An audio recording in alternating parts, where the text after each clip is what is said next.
there's a section that says more, and then it says go to live to Facebook, and yours was just spinning, huh? Yeah, so it says live on Facebook, and I'll pick, like, I've just been picking my main page. Sure. Because I'm like, why not? And then I can share it to my Reiki page. Right. But because, yeah, Chelsea tried to walk me through it, and she has no problems from Hawaii. She's like, so I just don't know. Yeah, we don't know, but I'll try it again. And okay, let's give it a whirl. Yeah, the last 2 times it's just been recording. And yeah, we're just kind of wing it. So I'll see if we can get live here. Okay, sounds good. And you're going to your main Facebook page, right? Yeah. Yeah, it says go live. Share the timeline. Okay. And I don't care if it says preparing to live stream, and this is usually as far as I get. Okay. Let's give it a whirl. Maybe it's going to work. It's going to work because you're on. Oh, it's doing That's right. You're the magic. All right. Well, we're going to dismiss that. And then fetching video stream. There's kind of a lapse. Okay. So we'll see.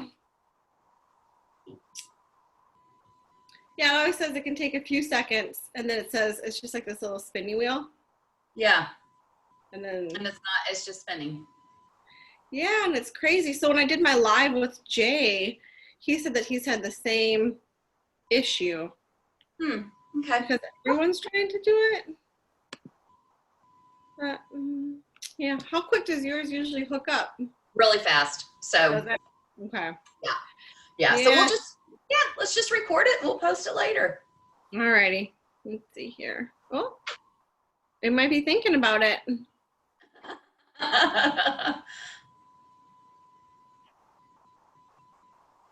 Yeah, it doesn't want to go, which is, I'm so sad. I mean, I pay for it because I've been Zooming all the time anyway because the can away, but. Sure. Yeah. All right. Maybe send in a support ticket. I will. Okay. Yeah. All right. Well, I'm going to X out of this bad boy, and we'll go back to just Zoom. Okay. And then we'll end. I got to hit end, I think.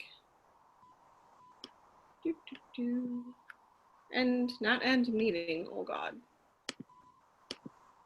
I forget how you end trying to stream. I don't know. It's pretty easy. I usually close it out because it's usually attached. So. Yeah, mine opened up a whole new browser. Okay. But I mean, regardless, we're recording all of this fun stuff, so. Yeah, exactly. Yeah. I don't know. It says preparing. If we hop on, we hop on, but it'll just be recorded. That's right. That sounds great, girl. Yeah, so last time, I mean, basically just my guest or co-host, whatever you'd like to be. Thank you. Yeah, so thank you for hopping on, Nicole. This is our first time hanging out together. It is. Yeah, so, and I will be on your show coming up real soon. It's Monday. Yeah, this Monday. You owe me a headshot and you owe me some, a little bio, girl. You're right, working on it. All right, so today we're going to talk about the throat chakra. Yes. Yeah, so, and I believe you picked this one, so why did you pick it? I did. I picked it because I feel like that was an area that really needed to open for me. Okay. So, the throat chakra is all about expression. It's all about speaking your truth.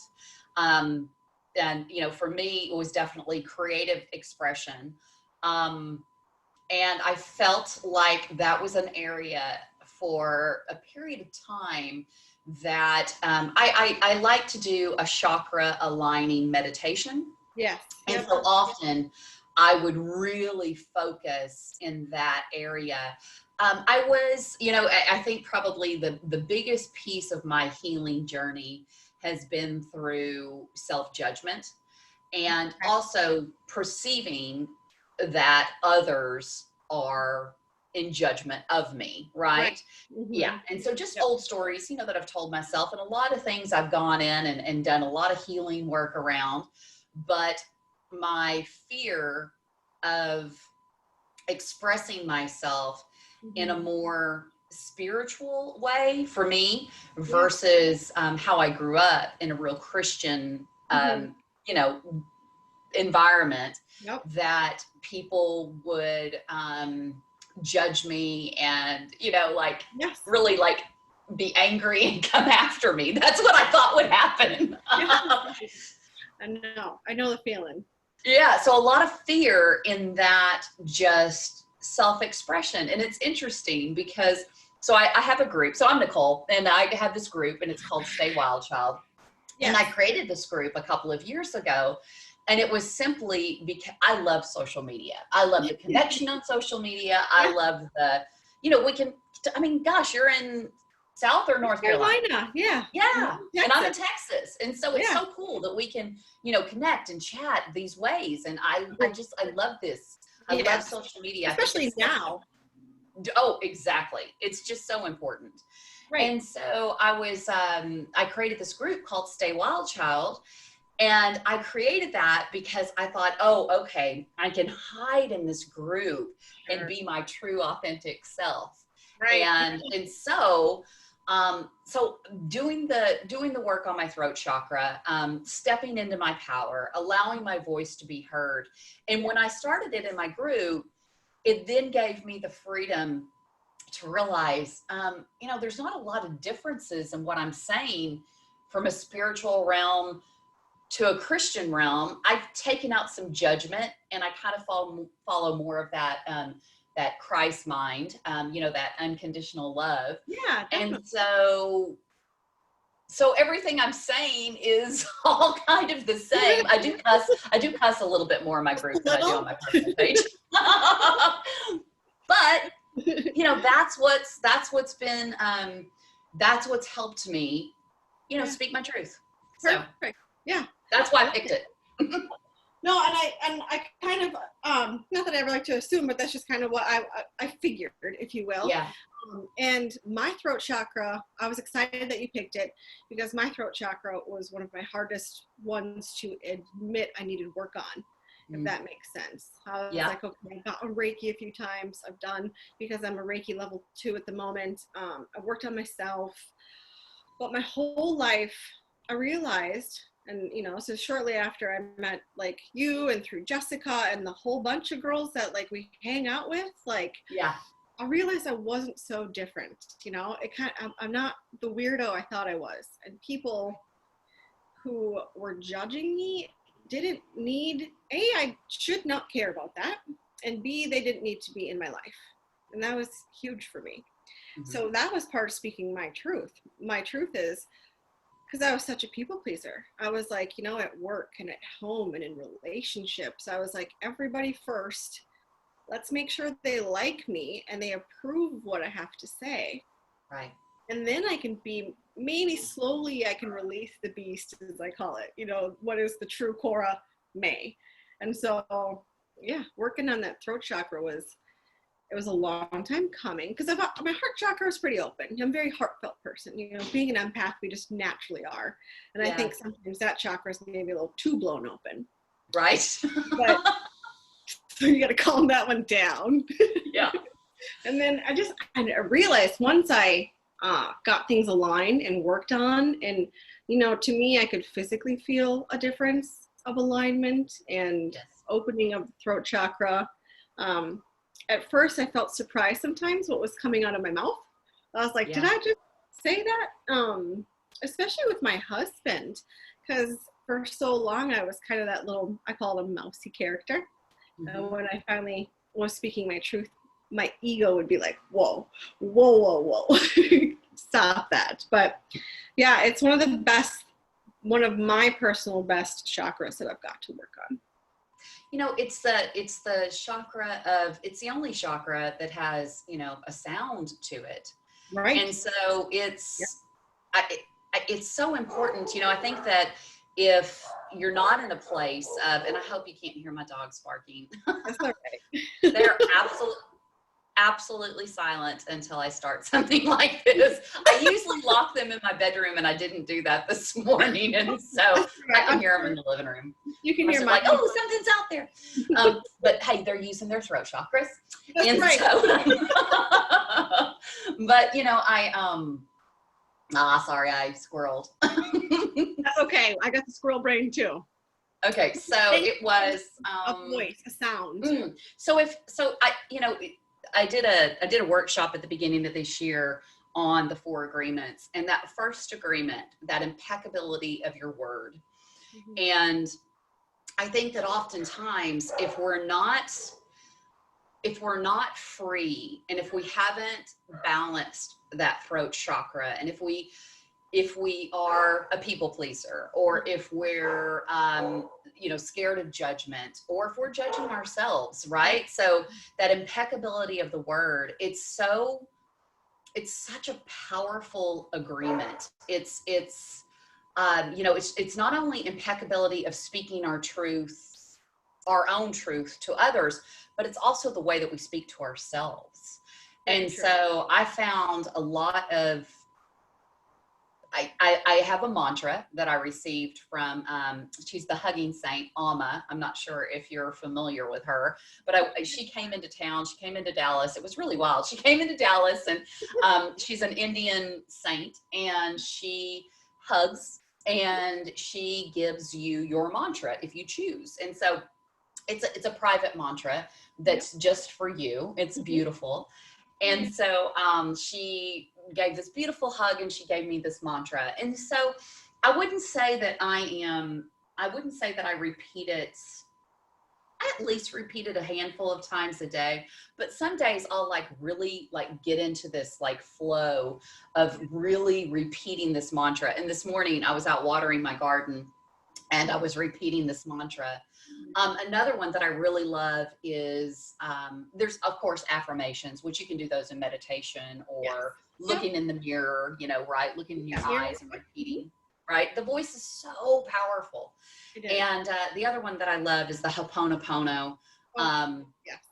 Yeah. And it's like, for that one, the impeccability of the word with that Ho'oponopono, it's giving yourself grace, right? Because I can be so hard on myself at times in the way that maybe it's not coming out of my throat chakra, but it's the thoughts that I have, right, about me. You're not doing enough, move faster, right? Like, why did you eat those chocolate chip cookies, or whatever? But it's that Ho'oponopono, that I'm sorry, I love you, I forgive you. And I was listening to that Ho'oponopono while I was out watering my garden after I did my little mantra. I had it kind of my phone tucked in my little side here, and I just had it on YouTube, playing out, and just singing those words of forgiveness to yourself. So that impeccability of the word, it's so powerful. And our voice is, I love the way that they explain it in that 4 agreements. It's you're giving white magic, right? So when you're speaking words that are true and loving, you're giving white magic. Or you can have the opposite and have black magic, right? It all depends, and you can do it internally and externally. Like, you can do it to yourself, like you were talking about, and you can do it vocally as well. And I think I remember just the thing I saw on Facebook is your words are magic. That's why they call it spelling. Yes. And I read that, and I was like, oh, so true.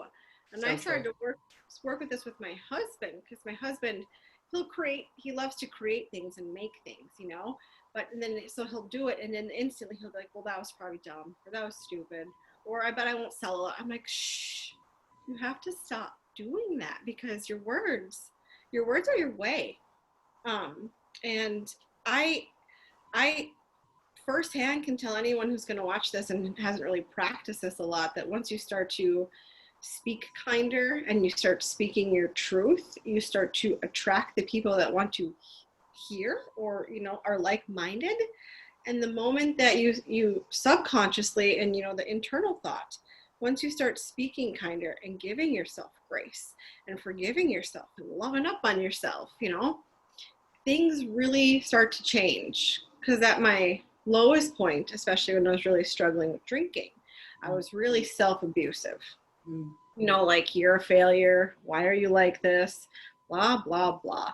And it just started with little baby thoughts of kindness. Like, I would wake up in the morning and I would touch my throat chakra, and I would just say something kind to myself. Like, today, you are enough. Or today, you're beautiful. And I could feel that, because you can feel the vibration in your throat too. So Yes. some people like, just have a touch activation, if you will. So Yes. very magical. It is. It's so important. And I love that you talked about that. I've done a lot of that, placing my, and I'm not Reiki certified, but I know that I have, healing powers in my hands, Totally. and just pulling that energy in, and touching your throat, Yeah. and just allowing it to heal. And you're right. It's, it's being aware. Yep. And when you start to become aware, it starts to grow, right? So it may just start where you're aware of a couple of things that you've said to yourself Yep. during the day. Just a Right. couple, you grabbed a couple of thoughts. Yep. But once you start to become aware, you start to become aware of more and more and more. And so then you Totally. just practice at switching that. I think Joyce Meyer, who's a Christian author, she calls it stinking thinking, right? Thinking, yeah. Yeah. Love that. Yeah. And so, it's just starting to grab those thoughts of, judgment of yourself, Yes. and then also the way that you're speaking to others, and you just start practicing. I love that. I use the hashtag all the time. We're all just practicing together. Oh, love that. Yeah. And we've all just, we're all just starting this awareness journey. If you're watching this, you've started your awareness journey, and, and so you just practice a little bit along the way, and Yeah. it just starts to bloom. And, yeah, I love it. Yeah, speaking of practice, I can't quote it, but it was just basically like, throughout life, you're just going to be in a continuation of practice, like I'm really not here. I used to want to perfect things, Yeah. business wise, at work, my own personal business with Canaway, and just myself really. And it's just practice. Like I would have never hopped on a Zoom like we did before my spiritual awakening and all my chakra work and self-love work, and Yes. been like, well, if we make it on Facebook, fine. Because that would have been in such like perfectionism. Yes. And I really think, I mean, it's all the chakras, but with the throat chakra, voicing that it's okay to continue to be in practice is great. Like when you and Jill hopped on and Facebook to like practice your first, I think it was your first Zoom. Oh, yeah. Yeah, I thought that was so cool. I was like, they just hopped on to see if it worked. No big deal. That's right. We did. We were totally like, it is what it is, right? And you're right. Absolutely. I would have been in such judgment of myself prior to, if I wouldn't have started implementing this awareness journey, and then this allowing myself to make mistakes. Yes. Right? Like it doesn't have to be right all the time. No. I was always in judgment. I didn't go to college. And so that was kind of always one of my hangups as well, that maybe I wouldn't be articulate enough, or maybe my message, or even when I write something on Facebook, like, oh, am I using all the correct grammar and punctuation and all that? I know. Now I'm like, screw it. I know. So Lacey, my good friend Lacey, Yeah. constantly correct me when I would like just throw stuff on Facebook, and I was like, I used to get so annoyed. Now I just know it's part of her. You know what I mean? I'm like, whatever. I'm like, don't judge me. I'm gonna make mistakes, and when I'm really excited about something, I mean, it just flies out, and it's like, I'll go back and maybe edit my Facebook stuff if it sounds really stupid, but Sure. yeah. Other than We're that, all just practicing together. that's right. I love that. You should make that a t-shirt. Yeah, right. I should. That's a good idea. It's kind of long, so it'd be stretched all the way up here. I could double line it. Yeah. Oh, so with your throat chakra work, because I have this really cool, I show this on all my videos, but it's called the Chakra Bible. Oh, nice. Yes. I got this on Amazon. It was not expensive, and it really goes through a lot of detail. And what I love about it is it's color coded per chakra, so you can just flip right to one. That makes it nice. Yeah, I mean, especially if you open it in a pinch. But have you ever worked with any specific yoga poses, stones, or oils when working on your throat chakra? Ooh. So I am a certified yoga instructor. And when I first started my yoga journey, the chakras, it was all really, really new to me. It was like, what is this?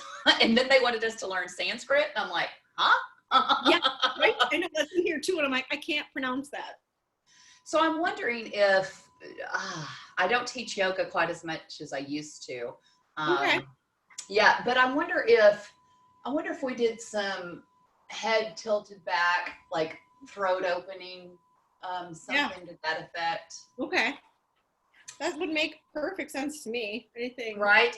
And then, ohms. I love the like the chanting, the ohms in class, right? The deep breath. And then also maybe some of the ujjayi breath work. Sure. So maybe you slightly constrict your throat in ujjayi breath. So it's almost as if you're sipping air through a straw.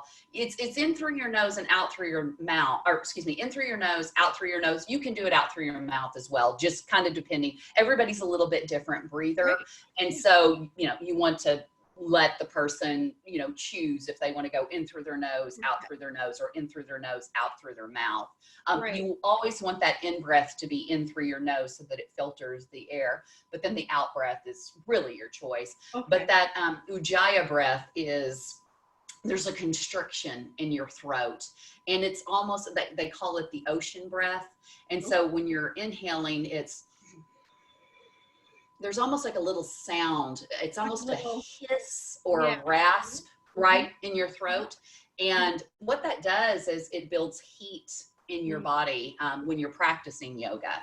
And so I used to do a lot of that breath work when I was more in a regular practice of the actual postures of yoga. I really utilized that ujjayi breath because I wanted to heat my body. But really, I mean, you think about it, it's the first place that it's heating is your throat chakra. So,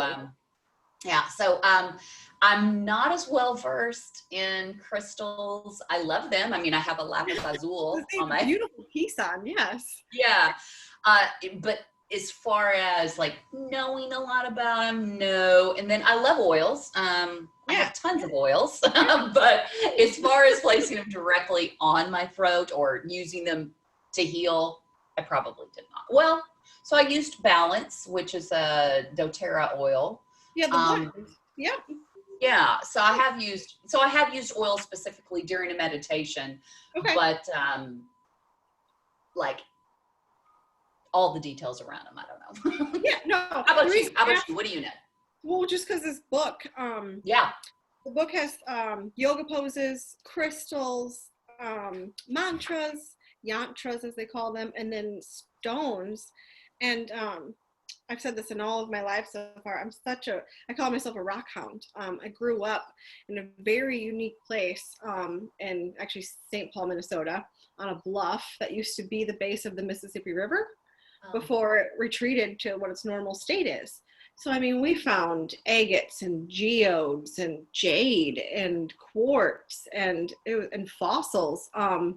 We actually found a clam fossil. This is totally squirrel-minded. But way up on a bluff where it's farm field, I found a clam fossil this big that like makes your brain go like, what's this doing here? But anyway. Right. So that's quartz is a good one. Actually, quartz has showed up, or a form of quartz have showed up in every single chakra so far. So, and a really cool trick. I have a ton of quartz. I used to have a rock pile right here, but I'm all packed up. So, and if you rub two quartz together, they glow, which is a really cool visual to do if you're doing a class or you want to like, make some kids go, oh my gosh. Yeah. So they got clear quartz, a rose quartz. I actually have a massive rose quartz I wear when usually you'll see it in my lives or when I need to do something that makes me nervous and I can feel my throat chakra. I'll be like, no, not today. Yeah. So sapphires and emeralds are really good. And then I cannot pronounce this stone, so I'm just going to show it. It's a lot of blue stones, obviously. Yes. Right here. Yeah. So all the blue stones, turquoise for sure, gem silica, and then aromatherapy, lavender. It says it's one of the safest and most versatile essential oils. Chamomile, and rosemary, thyme, and sage. Okay. So in case anyone's super new to this and they're feeling like they need a little extra Yes. something, those are your go-tos. I love that because it's not essential to have those things, but yet Right. it's a process of collecting them and bringing them together that has you focused Yes. on the benefit of it, right? That's a good point. Because I mean, now that you say that, it's like I have, my box of oils, and now I'll go to this or I'll Google and I'll go through and pick them out and make my blends and collect my stones. And I mean, my husband thinks I'm crazy, but I'm totally okay with that. Yeah, mine does too. My husband calls me a witch doctor all the time. He's like, I don't know what you're doing with your woo woo. I was like, yeah. I'm like, woo makes me who I am today. So that's right. Yeah. All right. Well, that's all I have as far as from my chakra Bible and stories. So yeah, me too, girl. I think it was beautiful. Lots of great information. Yeah. Well, thank you so much for being on, and I'll see you on Monday. Sounds great, love. Okay. Have a beautiful day. You too. Bye-bye. Bye.